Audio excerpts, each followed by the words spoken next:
प्रभाग क्रमांक 8च्या काँग्रेसच्या उमेदवार महानंदाताई हेमंतराव आढळकर, मिलिंद पवार तसेच नगराध्यक्षपदाचे उमेदवार आत्माराम साळवे यांना आपली अमूल्य मते देऊन विजयी करा. निशाणी हाताचा पंजा. भाजपाच्या प्रभाग क्रमांक 8च्या नगरसेवक पदाच्या उमेदवार लताताई प्रफुल्ल गिल्डा, विनोद हरिभाऊ काका बोराडे तर नगराध्यक्ष पदाचे उमेदवार मिलिंद सावंत. सेलू शहरातील सुभेदार गल्ली येथील रहिवासी निवृत्त सहाय्यक पोलीस उपनिरीक्षक तथा नूतन महाविद्यालयाच्या समोर द हॉटेल रसोईचे मालक शंकर लक्ष्मण टाके वय 65 वर्ष यांनी शनिवार 29 नोव्हेंबर रोजी सकाळी 8च्या सुमारास द हॉटेल रसोईमधील किचनमध्ये गळफास घेऊन आत्महत्या केली. याबाबत पोलिसांनी दिलेली माहिती याप्रमाणे. सेलू शहरातील सुभेदार गल्लीमधील रहिवासी निवृत्त सहाय्यक पोलीस उपनिरीक्षक शंकर लक्ष्मण टाके वय 65 वर्ष यांनी शहरातील नूतन महाविद्यालयासमोर असलेल्या द हॉटेल रसोईमधील किचनमध्ये पत्राच्या खाली लावलेल्या लोखंडी अँगलला सुताच्या दोरीच्या साहाय्याने गळफास घेऊन आत्महत्या केली. ही घटना शनिवार 29 नोव्हेंबर रोजी सकाळी 8च्या सुमारास उघडकीस आली.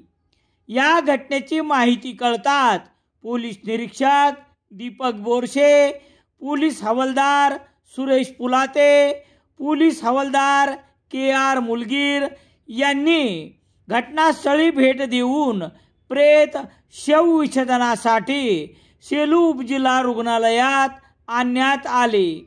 वैद्यकीय अधिकारी डॉक्टर संदीप पाटील यांनी शवविच्छेदन केल्यानंतर प्रेत नातेवाईक यांच्या स्वाधीन करण्यात आले. मयत शंकर टाके यांच्या पार्थिवावर जुन्या मुक्तिधाम स्मशानभूमीत अंत्यसंस्कार करण्यात आले. मयत शंकर टाके यांचे मेहुणे राजेंद्र साहेबराव केवारे यांनी दिलेल्या खबरेवरून कलम 194 अन्वये आकस्मिक मृत्यूची नोंद करण्यात आली आहे. शंकर टाके यांच्या पश्चात पत्नी, 2 मुले, 1 मुलगी असा परिवार आहे. पोलीस निरीक्षक दीपक बोरसे यांच्या मार्गदर्शनाखाली पोलीस हवालदार सुरेश पुलाते पुढील तपास करीत आहेत. दरम्यान पोलीस सेवेतून सहाय्यक पोलीस उपनिरीक्षक पदावरून निवृत्त झाल्यावर शंकर टाके यांनी राष्ट्रीय महामार्ग 548B वरील नूतन महाविद्यालयासमोर द हॉटेल रसोई सुरू केली होती आणि त्याच हॉटेलमध्ये आत्महत्यासारखे टोकाचे पाऊल उचलले आहे. नेमके त्यांच्या आत्महत्येचे कारण मात्र समजू शकले नाही. त्यांच्या या निधनाने हळहळ व्यक्त करण्यात येत आहे.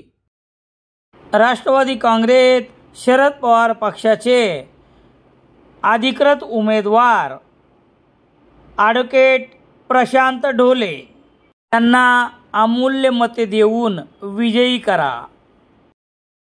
साईबाबा नागरी बँकेच्या वतीने मान्यवर ग्राहकांना नवीन वर्ष 2026च्या निमित्त हार्दिक शुभेच्छा.